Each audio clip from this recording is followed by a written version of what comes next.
Exercício 10. Um capacitor com placas paralelas separadas por uma distância D é carregado até atingir uma diferença potencial Vc.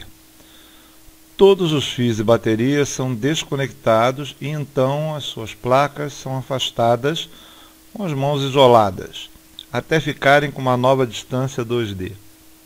Item A. A carga aqui do capacitor varia enquanto a separação aumenta. Em caso afirmativo, por qual fator? Em caso negativo, por que não? Item B. A intensidade do campo elétrico varia enquanto a separação aumenta. Mesma coisa. Item C. A diferença de potencial Vc varia enquanto a separação aumenta. Mesmo argumento. Então vamos lá.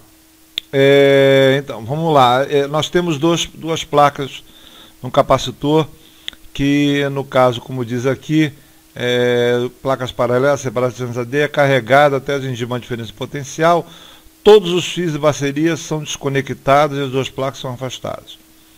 Bem, se todos os fios de bateria são desconectados, significa que não há nenhum meio pelo qual você consiga retirar carga das placas do capacitor ou colocar placas nela.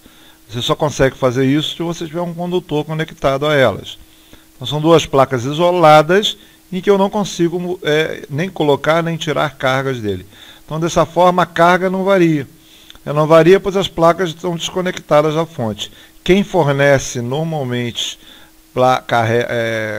carga para o capacitor é uma fonte, que é o caso da fonte que ele colocou aqui, que levou a diferença potencial até Vc. Então, como foram desconectadas a fonte, então não há como variar a carga, então a carga não varia. Item B, o campo elétrico também não, porque o campo elétrico só depende da densidade de carga, que exatamente não variou, porque não varia a quantidade de carga, certo? Se a gente considerar as placas com o capacitor como infinitas. Então, se a gente considerar como infinita, nesse caso o campo é homogêneo e só depende das cargas, da densidade de carga, que é a quantidade de carga por unidade de área. Eu não vario a área do capacitor, eu não vario a carga, então não tem por que variar o campo elétrico. Então o campo elétrico também não varia nesse processo. Bom, no item C, aí é um pouquinho diferente, porque a gente está falando, na verdade, de uma interação de energia potencial, que é a potencial entre as placas sob a ação em todos os pontos do espaço entre as cargas. Bem, dessa forma, nós temos um detalhe. Como no capacitor as cargas, as placas estão carregadas, existe uma força de atração entre elas.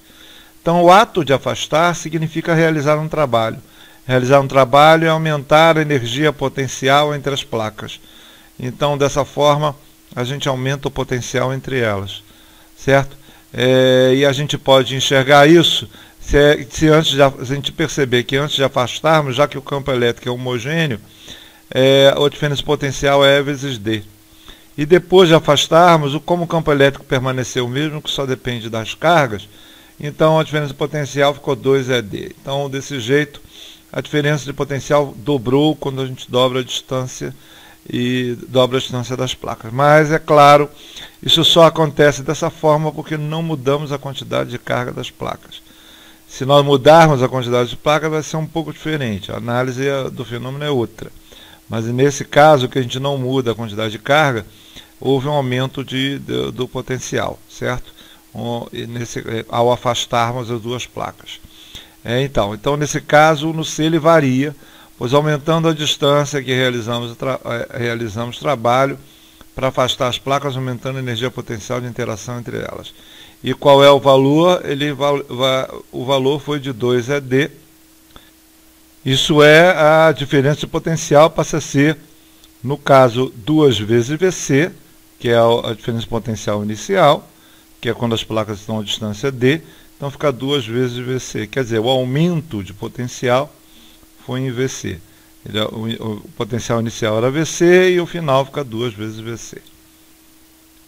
É isso.